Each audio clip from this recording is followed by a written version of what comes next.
अस्सलाम वालेकुम दोस्तों, welcome to teach learn school और मैं हूं आपका इंस्ट्रक्टर मोहम्मद वसीम। आज की सेकंड क्लास में मैं फिर से आपको खुशामदीद कहता हूं और उम्मीद है आपको जो फर्स्ट क्लास में मैंने लेक्चर दिया था वो आपको समझ आ गया होगा।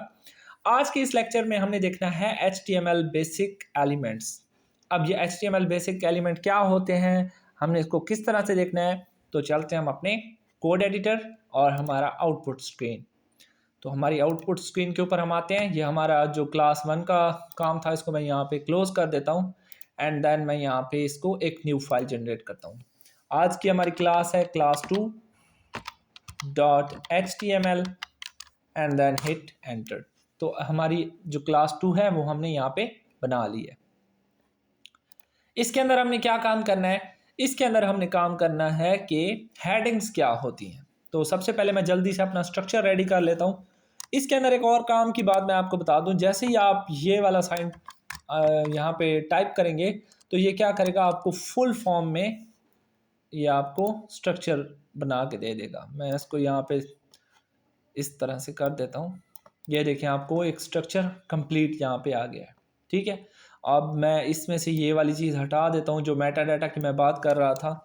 आप इसको भी बेशक यहाँ से ख़त्म कर सकते हैं, इसको भी ख़त्म कर सकते हैं। बस वही सिंपल सा हमारा स्ट्रक्चर यहाँ पे शो हो चुका है। एंड देन मैं इसको कर देता हूँ सेव और इसको मैं कर देता हूँ माई सेकेंड क्लास और सेव करके यहाँ से मैं ओपन विद लाइव सर्वर करता हूँ। ये देखें जी, हमारे पास माइक सेकंड क्लास यहाँ पे नज़र आ रही है आपको। ठीक है, अब इसके अंदर हमने काम करना है। तो अब हमने जो काम करना है वो है हमारा हेडिंग्स के ऊपर। हेडिंग, ठीक है, इसको मैंने क्या किया, कमेंट। अब ये आपको जो ग्रीन टाइप का ये नज़र आ रहा है, इसको कमेंट। अब ये कैसे करते हैं, आपने करना ये है कि यहाँ से एंगल ब्रैकेट एंड देन ये वाला आपने एक्सक्लेमेशन मार्क आपने लगाना है एंड देन ये आपने डबल माइनस लगानी है और इसके दरमियान आपने लिख देना है एम्प्टी या कुछ भी आपने यहाँ पे जैसे टाइप करना है। ये हमारा क्या होगा, कमेंट। कमेंट का मतलब ये होता है कि ये जो आप लिख रहे हैं यहाँ पे आपको नज़र नहीं आएगा। मैं अगर इसको यहाँ पे सेव भी करता हूँ तो ये हमें यहाँ पे नज़र नहीं आ रहा, लेकिन मैं अगर राइट क्लिक करता हूँ, इंस्पेक्ट करता हूँ और इंस्पेक्ट करने के बाद अपने बॉडी के अंदर जाता हूँ तो ये देखें हमें ये नज़र आ रहा है। अब ये किस लिए होता है, क्यों लिखते हैं हम कमेंट? कमेंट का ये फ़ायदा होता है कि जो एक डेवलपर है उसको पता चल जाता है कि ये मैंने कोड किस लिए लिखा था और किस लिए ये चीज़ें हैं। तो अभी ये चीज़ हमें इसलिए ये यहाँ पे आपको देख रहे हैं हेडिंग, मुझे पता चल जाएगा कि ये मैंने यहाँ पे हेडिंग का कोड लिखा था। तो ये हमारे पास जस्ट हमें डेवलपर को हेल्प करने की में मदद देता है। तो अब मैं इसको दोबारा से यहाँ पे इरेज करता हूँ एंड देन हम अपना टॉपिक स्टार्ट करते हैं। जो हेडिंग्स होती हैं वो हमारे पास कितनी टाइप की होती हैं, 6 टाइप हेडिंग्स टाइप। मैं यहाँ पे इसको भी कर देता हूँ कमेंट और इसकी मैं जो फर्स्ट हेडिंग होती है वो कैसे होती है, H1 आपने लिखने हैं। इसको भी इस तरह हम लिख सकते हैं। हमारा ये जो इसके जो टैग होते हैं वो हमारे किस में होते हैं, पेयर में होते हैं, H1 एंड /H1। ठीक है, ये हमारा उस इसके अंदर मैं लिख देता हूँ हेडिंग और यहाँ पे 1, Ctrl+S करके सेव करूँगा। यहाँ पे आप देख सकते हैं हमारे राइट साइड में जो आउटपुट आपको नज़र आ रहा है, जैसे मैंने इसको सेव किया हेडिंग 1 नज़र आ रहा है। और अगर मैं इसकी लास्ट हेडिंग लिखता हूँ H6 तो ये क्या करेगी, हेडिंग 6 और इसको मैं सेव करता हूँ। बड़ी से बड़ी हेडिंग जो HTML के अंदर हम यूज़ करते हैं वो H1 है और छोटी से छोटी हेडिंग जो HTML के अंदर हम यूज़ करते हैं वो 6 है। इसके दरमियान बाकी सारी हेडिंग्स हम देंगे, जैसे कि H2 हो गई और इसको मैं हेडिंग 2 करता हूँ एंड देन मूव करते हैं नेक्स्ट के ऊपर। H3 हो गई और ये हेडिंग 3 हो गई और इसके बाद हमारा हो गया H4 हो गई और यहाँ पे हेडिंग 4 हो गई एंड देन हमारे पास क्या आएगी, H5 हो गई और हेडिंग 5 हो गई। इन सब को मैं कर देता हूँ सेव। सेव करने के बाद आप देख सकते हैं H1, H2, H3, H4, H5 and H6। और इनमें ये जो हम हेडिंग यूज़ करते हैं ये SEO के लिए भी बहुत ज़बरदस्त होती है। अब ये SEO क्या है ये आगे जाके मैं आपको बताऊंगा। मैं आपको इसका छोटा सा यहाँ पे हिंट दे देता हूँ। हमारे पास होता है सर्च इंजन ऑप्टिमाइजेशन, और ये एसईओ का मतलब होता है कोई भी वेबसाइट है, हम जब न्यू वेबसाइट क्रिएट करते हैं उसको फर्स्ट पेज में लाने के लिए हेल्प करती है। तो ये जो हेडिंग है उसमें बहुत ही अहम किरदार अदा करती हैं। तो चलते हैं हम अपने आगे, और आगे जो हमारा टॉपिक है वो है पैराग्राफ का। तो यहाँ पे मैं पैरा ग्राफ्स मैं लिख देता हूँ, और यहाँ पे मैं इसको क्या कर दिया, कमेंट। अगर आपने, मैं जैसे यहाँ पे जल्दी से कर रहा हूँ इसको कमेंट, तो कैसे करते हैं, कंट्रोल और फॉरवर्ड स्लैश आपने प्रेस करना है तो आपका वो कमेंट हो जाएगा। अब पैराग्राफ में मैं जस्ट एक एग्जांपल लूँगा। पी टैग आपने लिखना है, हिट एंटर करना है, और आपका जो पी टैग है वो यहाँ पे आ जाएगा। ये देखें, इसके भी दो टैग होते हैं, एक हमारे पास स्टार्टिंग टैग होता है, एक हमारे पास एंड टैग होता है, ठीक है। तो इस ये भी हमें किस में यूज़ करते हैं, ये पेयर टैग में हम यूज़ करते हैं। इसके अंदर हम एक लिखते हैं लॉरम इप्सम। ये लॉरम इप्सम क्या है, लॉरम इप्सम हमारे पास बेसिकली ये होता है, इसको मैं वर्ड रैप कर दूं, ये हमारे पास एक डमी टेक्स्ट होता है जो हमें, जो साइट में जब हम बनाते हैं, एक डमी साइट बनाते हैं उसमें एक डमी टेक्स्ट डालते हैं, तो ये उसके लिए हम यूज़ करते हैं। तो अब मैं इसको जैसे ही सेव करता हूँ तो ये देखें हमारे पास लॉरम इप्सम का ये आ गया। अगर आपको मल्टी टाइम यहाँ पे लिखना है लॉरम इप्सम, यहाँ पे मैंने लॉरम इप्सम मल्टी टाइम लिखेंगे तो ये देखें हमारा जो पैराग्राफ है वो बढ़ता जाएगा। तो पी टैग का काम ही हमारा यही होता है कि किसी भी वेबसाइट के अंदर आप देखते हैं कि कोई पैराग्राफ में कोई चीज़ लिखी हुई हो टेक्स्ट की फॉर्म में, तो ये हमें उस तरह डील करते हैं। अब इसके बाद हमारे पास आ जाता है लाइन ब्रेक टैग, ठीक है, और दूसरा होगा हमारा हॉरिजेंटल टैग। तो ये हमारा अगला टॉपिक है, इसको मैं कर देता हूँ line break and horizontal line, ठीक है। और इसको मैं कर देता हूँ यहाँ से कमिट, मैंने इसको कमिट कर दिया। जस्ट हमारा लाइन को ब्रेक करता है। अब लाइन को कैसे ब्रेक करता है, मैंने यहाँ पे 2 दफ़ा लॉरम इप्सम लिखा है। यहाँ पे देखें, यहाँ से यहाँ तक एक पैराग्राफ बनता है और फिर यहाँ से यहाँ तक दूसरा पैराग्राफ बनता है। मैं चाहता हूँ इनको मैं डिवाइड कर दूँ एक नेक्स्ट लाइन पे लाने के लिए। तो उसके लिए मैं क्या करूँगा, किसी भी पैराग्राफ या किसी भी एलिमेंट के दरमियान आपने उसको नेक्स्ट लाइन पे ले जाने के लिए हमने यूज़ करना होता है लाइन ब्रेक टैग, जिसको हम BR का टैग कहते हैं।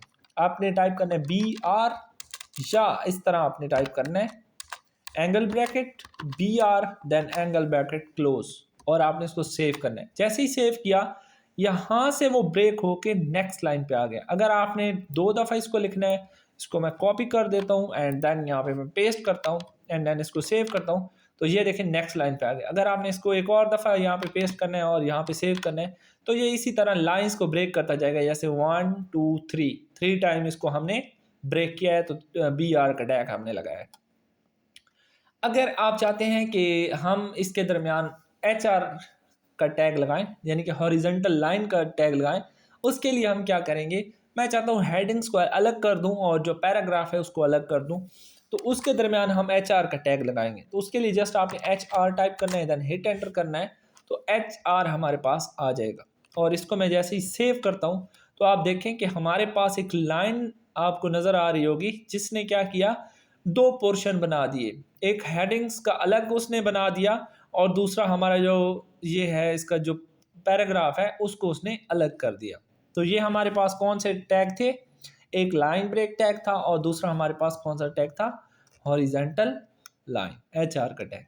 वो है बोल्ड और स्ट्रॉन्ग। इन दोनों का हमने डिफरेंस भी देखना है और इनको हम देखेंगे कि ये किस लिए काम होते हैं। बोल्ड एंड स्ट्रॉन्ग, और इसको मैं कमेंट कर देता हूँ। अब मैं यहाँ पे लिखता हूँ आई लव प्रोग्रामिंग, ठीक है, और आई लव प्रोग्रामिंग, और इसको मैं किस में डाल देता हूँ जी, इसको मैं ना बोल्ड के अंदर नहीं, इसको मैं पैराग्राफ के अंदर ही डालता हूँ। यहाँ पे इसको मैं कर देता हूँ कट एंड देन इसको मैं पैराग्राफ के अंदर रख दूँ। मैंने इसको पैराग्राफ के अंदर रखने के बाद कंट्रोल एस करके सेव किया तो हमारे पास आई लव प्रोग्रामिंग आ गया। और प्रोग्रामिंग के अंदर मैं क्या करता हूँ, आई लव पाइथन प्रोग्रामिंग, इसको ऐसे कर देते हैं, I love Python programming. Python भी एक लैंग्वेज है, तो मैं चाहता हूँ मैं जो ये जो वर्ड है पाइथन इसको बोल्ड करना चाहता हूँ। तो उसके लिए हम क्या करेंगे, बी यहाँ पे टैग लगाएंगे, ठीक है। उसको कैसे लगाएंगे, हमने एंगल ब्रैकेट, ठीक है, b and then angle bracket close, और इसका जो एंड टैग है उसको पाइथन के बाद लगाएंगे इस तरह से, और इसको कर देंगे सेव। जैसे ही सेव किया ये देखें आई लव पाइथन, जो पाइथन है उसको उसने बोल्ड कर दिया। अब अगर मैं चाहता हूँ कि इसको एम्फसाइज भी करे, सॉरी एम्फसाइज नहीं, स्ट्रॉन्ग, मैं चाहता हूँ इसको स्ट्रॉन्ग भी हम लगाएं, तो वो हम कैसे लगा सकते हैं। तो मैं यहाँ पे कर देता हूँ आई, यहाँ पे मैं पहले तो पैराग्राफ एक टैग लगा दूँ, पी टैग है, पी टैग मैंने लगा दिया, और इसको मैं थोड़ा सा इस जगह पे लेके आ जाता हूँ, और यहाँ पे स्ट्रॉन्ग, एस टी स्ट्रॉन्ग। अब मैं यहाँ पे लिख देता हूँ आई लव JS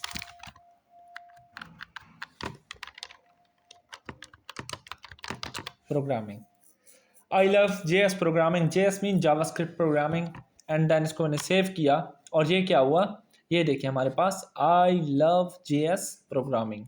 तो स्ट्रॉन्ग को हम कैसे देखेंगे और बोल्ड को हम कैसे देखेंगे।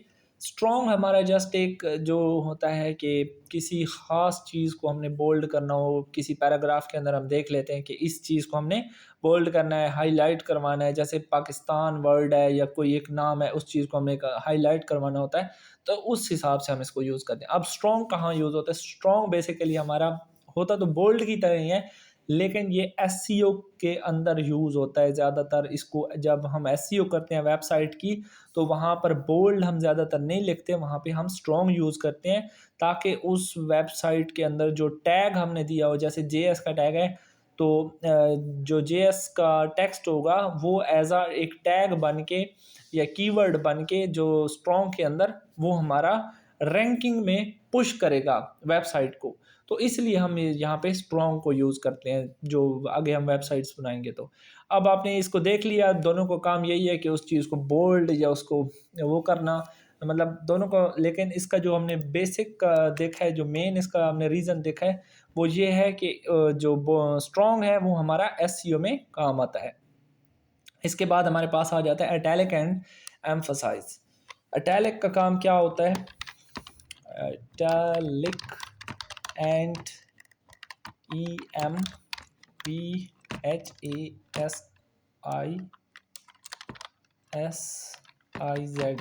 emphasized। अब इटैलिक एंड एम्फसाइज इन दोनों के दरम्यान भी हमने डिफरेंस को देखना है। अब इस तरह हम इस किसको देखेंगे, जैसे हम पैराग्राफ टैग लगा लेते हैं, इसके अंदर भी मैं वही लिख देता हूँ आई लव, यहाँ पे मैं इटैलिक टैग लगा देता हूँ, और यहाँ पे लिख देता हूँ पाइथन की जगह मैं लिख देता हूँ C++, ठीक है, प्रोग्रामिंग, ठीक है। और यहाँ पे मैं इसको करता हूँ सेव। सेव करने के बाद आप देख सकते हैं आई लव C++। अब C++ को देखें तो वो हमारा थोड़ा सा टेढ़ा हो गया है। तो इटैलिक का काम क्या होता है, वो थोड़ा सा ना इस जो वर्ड है उसको थोड़ा सा तिरछा, जैसे उसको आप देख सकते हैं इसके अंदर उसने क्या किया, इसको टेढ़ा कर दिया। अगर मैं C++ की जगह यहाँ पे ना कोई और लिख दूँ जावा, तो आपको अच्छे से समझ आएगी। ये देखें, अब जावा को उसने बिल्कुल यहाँ पे टेढ़ा कर दिया। तो इसी तरह अगर मैं इसी को कॉपी करता हूँ, और कॉपी करने के बाद यहाँ पे नीचे आके इसको मैं पेस्ट करता हूँ, और यहाँ पे जहाँ पे आई था मैं इसको कर देता हूँ EM एंड देन हमारे पास यहाँ पे इसको भी मैं कर देता हूँ EM एम्फसाइज, और यहाँ पे इसको मैं कर देता हूँ कौन सी लैंग्वेज होगी, CSS कर देता हूँ। CSS प्रोग्रामिंग लैंग्वेज नहीं है, जस्ट इसको मैं आई लव CSS कर देता हूँ, ठीक है। और इसको मैं कंट्रोल करके सेव करता हूँ। तो CSS के अंदर भी आप देख सकते हैं बिल्कुल थोड़ा सा ना इसमें, और जो हमारे पास इटैलिक है वो आप भी देख सकते हैं, और जो हमारे पास, इसको मैं थोड़ा सा ना ब्राउज़र को जूम कर देता हूँ। अब आप यहाँ पे देखें, यहाँ पे ये जो जावा नज़र आ रहा है वो इटैलिक हुआ हुआ है, और जो एम्फसाइज है वो भी इटैलिक हुआ हुआ लग रहा है हमें। लेकिन इन दोनों में फ़र्क वही है कि जो हम एम्फसाइज यूज़ करते हैं वो बेसिकली हमारा SEO के अंदर बहुत ही ज़बरदस्त परफॉर्मेंस देने के लिए है। जब भी हम कहीं पे इटैलिक को यूज़ करना हो तो हम एम्फसाइज को यूज़ करते हैं। क्योंकि हमारी वेबसाइट को रैंक करवाना होता है, तो इसलिए हम इसको एम्फसाइज यूज़ करते हैं। इसके लिए कि आपने H1 से लेकर H6 तक सारी हेडिंग के अंदर काम करना है, एंड देन आपने एक पैराग्राफ बनाना है। उस पैराग्राफ के अंदर आपने अपनी मर्ज़ी से कोई भी पैराग्राफ टाइप करना है। उसके बाद आपने बोल्ड, इटैलिक, स्ट्रॉन्ग और एम्फसाइज जो हमने पढ़े हैं टैग्स, इन सब के ऊपर काम करना है, देखना है, इनका फ़र्क देखना है, और इनका आउटपुट देखना है। तो आज की क्लास मैं यहीं पर ख़त्म करता हूँ। नेक्स्ट क्लास में मिलते हैं। Thanks for watching. अल्लाह हाफिज़।